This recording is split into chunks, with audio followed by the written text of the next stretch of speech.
Test taking, Chapter 9.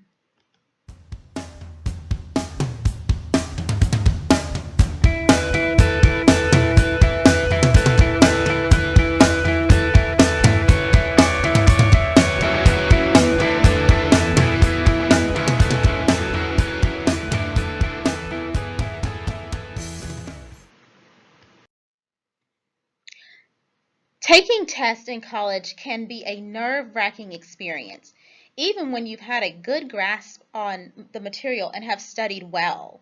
Today, we'll go over any test-taking questions you may have and strategies to help you perform at your best. So again, this is Chapter 9, and it starts with page 141 in my textbook. And what we're going to do is we're going to look at 3 sections. One pertains to the preparation that you can do before the test, what you can do during and after the test, and also what you can do to help manage testing anxiety. So let's look at the first section, which is called Before the Test. And before the test is going to start at the top of the page on page 142. So it is one of those major paragraph headings. And let me see. One of the most important things to do before a test is to study. Start studying at least a few days, if not a full week before the test. Studying in advance will help you understand the material more fully and reduce anxiety. Cramming doesn't work. It only provides a surface level understanding, not a deep grasp of the material. The night before the test, get a good night's sleep. For most people, this is between 6 to 8 hours. Lack of sleep makes it harder for your brain to function. To make sure you get enough sleep, decide when you'd like to go to bed and add that time to your study plan. On the morning of the test, be careful not to cram too much. This will only increase your stress. Give yourself enough time to get ready and be sure to dress in something comfortable. If you're anxious, practice deep breathing or listening to music to calm yourself. Also, make sure you eat something healthy and energizing before the test. That will keep you focused. No one wants to be distracted during a test by the sound of their stomach rumbling. So yeah, we can't have you guys go in there hangry, where you're hungry and angry. So, whether you are talking about taking the TSI assessment, because I know some people may be interested in doing a retest, if it's an assessment for our course or if it's an assessment for the other courses, these preparation tips kind of work across the board. You want to make sure that your basic needs are met, if at all possible. And I'll be the first one to say, do your best not to cram. Do as much as you can ahead of time. I actually got caught with this one. My first year of college, in my first Spanish class, I jumped straight into Accelerated Spanish 1, which is the equivalent of Spanish 3 honors for high school, after taking a 2-year break from those classes. And on the final exam, I knew everything, and I made the mistake of staying up the entire night to continue to study over the material. So I did not sleep before going in to take my final. Guess what? I fell asleep on my final exam, and this was a course that was worth 5 credit hours. I went to Spanish class every single day, Monday through Friday. So all my other grades were good, and then I completely destroyed my final exam and ended up with a grade that I wasn't expecting in the course, when I probably should have had an A had I just called it done and just said, you know what, I'm going to bed. At this point, there's nothing else I can really do. I've prepared, days in advance. So right now, I just need to go ahead and trust my instincts.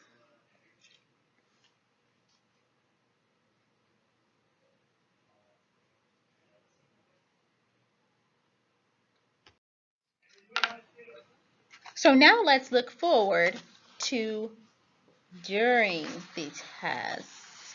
Actually, I left out something on the previous one. Oh, yeah, before we talk about during the test, I left out something. Be sure to get to the test with time to spare, so you don't want to be running down the hallway trying to get there. Arrive early enough to find a seat that feels comfortable and to look over any final materials or your study notes. Take a moment to shift your focus to the task at hand, so you want to be able to get in the right frame of mind. So on exam days, if you can, try to come to campus early, and that's for any class. So that way you're not doing battle in the parking lot, because during certain times of day parking is a mess, and that way you can go ahead, you can get a seat, you can get settled in, you can review your note cards, videos, whatever you're using to study for that particular test, and that will put you at a more relaxed state. Okay, so now let's go to during the test. Okay, so during the test, this skips forward all the way up to page 144. And I was going to mention, I forgot to mention this before, you're going to see, it looks like 6 questions on your midterm exam. So this is going to be the very last section of your exam, studying for test. And that's going to take you pretty much to, no wait, it's not 6. I see 1, 2, 3.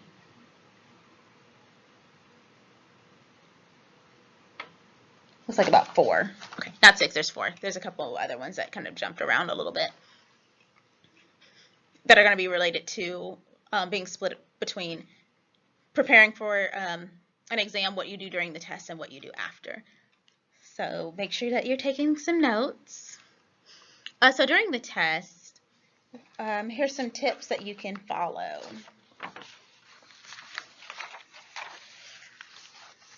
So remember, you have a lot to think about while taking an exam. You have to answer questions correctly and manage your time effectively. Once you get the test, look over the entire exam. This will help you pace yourself as you begin the test, so you do want to go ahead and skim through really fast. Pace yourself by checking the clock periodically. It can be easy to get stuck on one question, but try to keep moving. If you get stuck on a question, circle it, or if it's an electronic one, you can flag it so that way you can come back and move on to the next one. But just remember to go back to any questions you skipped. Assess your progress as time passes. Are you where you should be when the time is halfway over? If you are, keep going. Same thing if you're ahead. If you're behind, try to shorten your answers and consider focusing on high-value questions.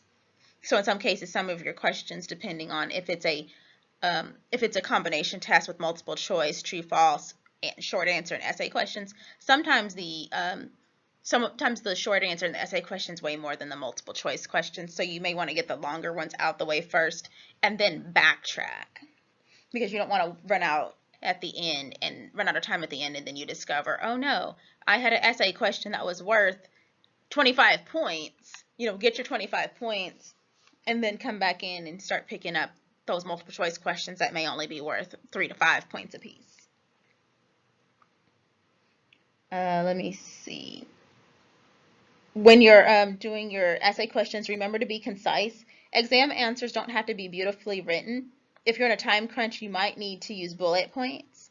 Answering briefly may get you partial points on one question. Leaving it blank will get you nothing. So yeah, for those essay questions, make sure you do, in the short answer ones, make sure you attempt something, especially if time is getting short. Ideally, I would get those longer ones out the way first and then come back and do those shorter ones. While you're taking the exam, don't compare yourself to those around you. It wastes time and it's ineffective. Your neighbor who's several pages ahead of you may have skipped questions to come back later. Check the time, not your peers, to help you move through your test. Looking at your neighbors could also be interpreted as cheating. Keep your eyes on the exam or the clock. Cheating is a very serious offense, and if instructors catch you cheating or even suspect you of cheating, you will face consequences. You may fail the class, be suspended, or even be expelled. If you feel tempted to cheat, ask yourself why. No matter what your reasons may be, cheating is dishonest and could severely impact your future and your relationships. So yeah, at this level, you may get a 0 for the assignment or a 0 for the course. At the university level, I know at my particular university, you cheat, they kick you out. So that's what they mean by expelled, as in you don't come here anymore. They will get rid of you. So the implications of that decision could be really bad. So whatever you earn, the good, the bad, the ugly, own it. That's your grade, and then you just work from it versus trying to find a shortcut around it. Checking your work can help you catch and correct mistakes. Sometimes a later question might give you a hint about a question you guessed on, or rereading your answer might spark an extra idea. Take advantage of all the time you have to do your very best work. Online tests can be formatted differently than traditional tests. For example, in some online tests, you can't revisit a question once you've answered it. This means that you may have to adjust your methods when taking online tests. Make sure you understand the format beforehand by asking questions and seeing if you can interact with the testing site before the exam. So, like even when I was taking some of my own tests for some of my online classes that I was taking earlier this year, I would skim through it to see, because all of mine were online, if I needed to go back and forward. I looked to see if it gave me an option. And actually, in my case, I did have the option to go back and review all the questions if I wanted to. So that was something that was available. Okay, 5 questions to ask yourself after looking over the exam. So this is on page 145, and it's the bluish gray chart that you're going to see that takes up the entire page. Okay. And I'm trying to see if I see anything that's going to reference that. I'm looking for you right now.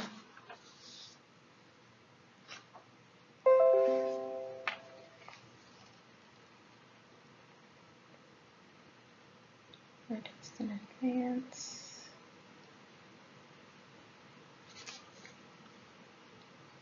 Okay, that's a different part of it. Okay, so this is essentially like the 5 bullet points that you're going to see in the chart. So number 1, how many questions are on the exam and how long do I have to complete it? Skimming the entire test will give you a sense of the types of questions on the test and will allow you to make an estimated guess about how long it will take to complete. Number 2, where should I be halfway through the time allotted? So in our class, our exams are 25 questions, multiple choice, and true false. So with our class being, the time period that it is, depending on whether you're in the weekday class or the weekend class, that'll allow you to kind of pace yourself out to kind of see. I would say plan for approximately 45 minutes to an hour, okay, to do the entire thing. Number 3, are certain questions worth more than others? If some questions are worth more than others, you should spend more time on them. This can impact your overall grade. 4, do I fully understand the directions? Losing points due to misunderstanding directions is frustrating, especially if you knew the answer. Reading all the directions and questions carefully will help you reduce mistakes. And on your exams, I can help you with the directions. I just can't help you with the response to the answers, but I can clarify directions for you. And number 5, are there questions I need to ask the instructor? If you're confused about the directions or what's being asked, don't hesitate to ask for clarification. So again, whether it's me or one of your other professors, I can't speak for them, but I can speak for myself. I don't mind if you guys have questions about the directions that are being provided for some of the questions. Again, I just can't help you respond to the question or define a word, but I can clarify what the directions mean. And I will kind of give you a couple hints. Like, for example, where I see people miss questions is if you see a question that says all of the above except, or which one is not, You know, when you sometimes see that sometimes, always, never type thing. I see people miss those types of questions where they're like, yeah, it's this. And it's like, oh, but they wanted the opposite. So sometimes they skip over that one little word, and that's what causes them to miss the question. But it's enough where I can tell that they understand the concept. It's just a matter of, whoa, slow down just a little bit, and you should be okay.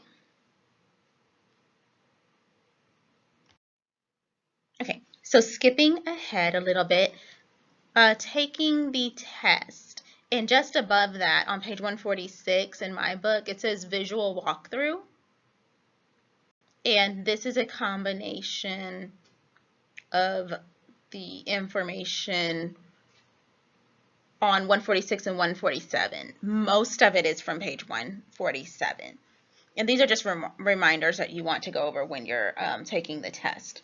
So remember, once the test is handed out, don't immediately just start answering questions. Take a moment to look the test over and get yourself situated. Write your name, read the directions, and plan your time. So yeah, a lot of people forget to put their name on some of the things, or complete the rest of the heading, and you want to make sure that you do that, especially if the test is a good grade. You want to claim those points. So take 2 seconds, make sure that you guys do that. In most of our cases, at least for this particular semester, we don't have anybody coming in our classroom after our test. So if you need to stay after for a little bit to take your test, I don't mind. It doesn't bother me, like if it takes you a few extra minutes. Okay.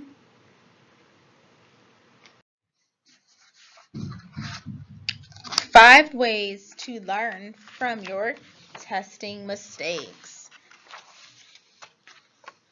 So ideally, what we want to do is we want to make sure that we're improving each time we take an exam, no matter which class it is. So this information that you're going to see here is actually on page 150 in my book. Again, we're in chapter 9, and it's the blue chart with the same title. It says 5 ways to learn from your testing mistakes. If the page numbers are a little bit off, it's the second to the last chart before you get to page 10, because there'll be a blue chart on the last page. There's going to be like one of those little cartoon doodle things, and then you'll see the blue chart that has this information. Okay? So be sure to review your test when you get it back. Doing so will help you improve your score the next time. If your results weren't what you would hope for, don't get discouraged. Almost every student will experience a disappointment at some point in his or her college career. So just learn from your mistakes and move forward. And remember these little tips that they have here. Check over all your answers to see what you got wrong. And I would say those ones that you guessed onto, make sure you ask questions about those. Go back to the class material to figure out the correct answers. 9 times out of 10, what you're going to see for hours is your multiple choice and true false questions are coming straight from the textbook. You should be able to find the answer like word for word in there. Ask your instructor for clarification if you don't know why your answers were marked wrong. And in some cases, it could be it actually could be a machine error. It could be operator error. The answer key could be a little bit off. There's a couple of different things that could have happened. Or it could be just one of those things where you just need to clarify the response. Or like I was saying, the number one thing I see is people do the opposite of what they see in the question because they miss one word. Like they'll overlook not, or they'll overlook except. So it's not that they don't know the material, they just kind of rush through a little bit and overlook that one word.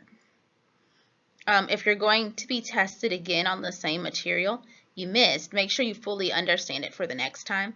And 5, if you didn't perform well,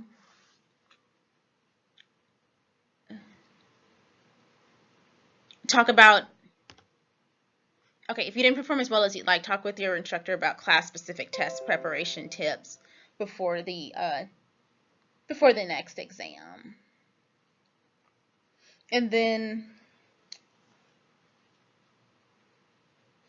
Let me see if there's anything else that's on here. Oh yeah. So yeah, when I took my first test at UT, yeah, we did get kind of blindsided a little bit. At that time, I was a pretty strong test taker coming in out of high school and stuff like that. I was one of those kids that would, especially in elementary school, race my friends to be one of the first people done. Yeah, I was that annoying person. And it's like, ooh, I finished. And would make silly mistakes on the stuff. So don't do that. You know, pace yourself and, you know, make sure that you have that material right. And I would just say, because the way that these tests are structured are a little bit different, then what you'll want to do is definitely check in with your instructors, form some study groups, go to tutoring. If your class includes a SI or supplemental instruction lesson section, then you want to make sure that you're taking advantage of that too. And you know, sometimes those first tests don't go according to plan, no matter how much preparation that you have, just because the format's different. It's okay. Just make some notes on that, adapt, and keep trucking. I remember you know, somebody that I went to school with, what happened is they took their very first advanced physics test. And, you know, this is a person that studied aerospace engineering. You know, they work for NASA now. I got a couple of friends that work down there as rocket scientists, like for real. And, you know, we actually went to high school together. So I was familiar with how well they did in physics. We had the same class together. And, you know, they did AP Cal, they did AP Chemistry, just like AP everything. And I remember them walking out of the engineering building. I will never forget this, and this was all the way back in 2003, with this blank stare on their face. It was them and a couple of the other engineers. And it's like, hey, how'd your test go? And they looked at me like, 28. And then me and my little happy-go-lucky self, glass half full, oh, so you got 28 questions right. No, I got a 28 on my exam. How'd you get a 28 on your exam? You've studied for it for like a week. And he's like, well, I guess I didn't do too bad. The class average was a 23. I'm above average. And I'm like, oh my gosh, what are they covering in there? So the entire class was completely blindsided. I think the highest grade on the exam was like a 30 something. So even though this person was kind of walking in a dazed and confused fashion out of the engineering building, they actually ended up getting one of the highest scores. The instructor did curve because of those grades, so they actually did end up passing the exam, and they ended up passing the course. But that initial shock of, oh my gosh, I was a straight A student in high school. You know, I'm in one of the best engineering programs in the country, and I got a 28 on a physics exam, and I just took physics in high school. I literally just took it 3 months ago and got straight A's. What's going on?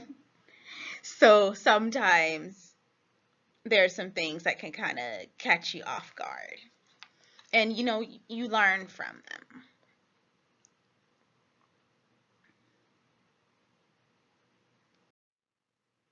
And then now we're already at the last slide, so this one we get to move through pretty quick.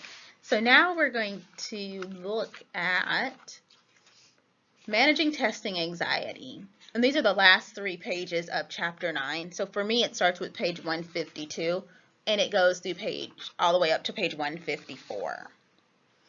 So managing testing anxiety. Exams in college often count for a significant part of your final grade. Given this, it's normal to feel anxiety. To reduce test anxiety, practice a lot. The more you practice and put yourself in testing situations, the easier test taking becomes. Do what you can to reduce your stress. Arrive early and find a good seat. Wear something comfortable, so you know, dress in layers in case the building is hot or cold. Eat something nutritious to maintain your energy. So nothing too sugary. Try to get something that's going to give you some energy, like something with some peanut butter in it, or, get you some protein, because with the sugar or caffeine, it'll get you really, really hyper, and then you'll kind of crash out at the end. Also, stay away from anxious or negative classmates. Your anxiety will only increase if you have to listen to theirs. So if they're kind of griping and stuff like that, then, at least in my room, I do let you guys move around the room, because I know some people feel a little claustrophobic. Some people feel like they need to sit in the corner where there's no distractions. For me, that doesn't bother me, especially if we're in a room where we have the separate desk. It kind of varies. If you blank out while taking a test, you're going to see this later. Try not to panic. Instead, take steps to calm yourself and alter your state of mind. Slowly reread the question or problem and write down whatever comes into your head. Then go back and work through as much of the problem as you can. If you still can't answer the question, skip it and come back later. And then test anxiety can make it difficult to write coherent answers or to complete portions of the test. If you try the techniques we've discussed and they don't help, there may be something more going on. Seek help whenever you are experiencing severe test anxiety. Go to your advisor, instructor, teaching assistant, mentor, or someone in the academic advising office and explain what happens when you take a test. One of these people will be able to give you the support you need. Remember, the more you try to hide your anxiety, the worse it will get. You're not alone. Your success depends on seeking help when you need it. So a lot of the things with testing anxiety, it's kind of a mind game. You almost have to psych yourself up and be borderline cocky, really. Or, okay, that's kind of my less elegant way of describing it. Borderline arrogant, right? Like, yeah, I got this, I'm going to handle this test. And what you'll see is, if you're almost over prepared for it, I don't want you to completely over prepare for it and overshoot, but that will put you in a situation where you're kind of like, oh, that wasn't as hard as I thought it was going to be. That wasn't too bad. I'm good there. And, testing anxiety does, kind of rear its head with some of those, some of the people that seem like they're the most confident. Even in my case, I experienced it, myself. I have really bad testing anxiety, but I only had it in my Spanish classes. Everything else, I was fine. But I think I put so much pressure on myself to try to get everything perfect. So to get all my sentences perfect, to get all the accents right and everything, that I would almost kind of put myself in a kind of a panic.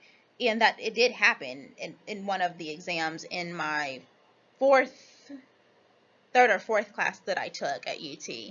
And my professor caught it. And she was like, I know you know this material. And there was something that happened when I turned in one of my exams, and she looked at it and she started asking me some questions. And then she looked up at me and said, that's every single question that you missed on the exam, and you just got them all right. Do you have testing anxiety? She's like, I really think you do. She's like, because the grade that you have here and the stuff that I know you're here every single day. You sit in the front row, you take notes, you participate. I can tell that you understand what's going on. So she said, I think something bigger is going on that we need to get a handle on. And I'm glad that she intervened for me. And like I said, this was something new for me, because I had never experienced that before. I had never had any challenges taking tests in my life. And then all of a sudden, it was like my third year of college, this testing anxiety situation reared its ugly head. So I would say that is kind of the end of chapter 9. And I appreciate you all for tuning in. And it's going to pretty much be that last chapter of material that you're going to need coming up for your midterm. So remember, your midterm is going to cover chapters 1, 2, 3, 4, 6, 9, 11, and 13. Thank you so much, and good luck.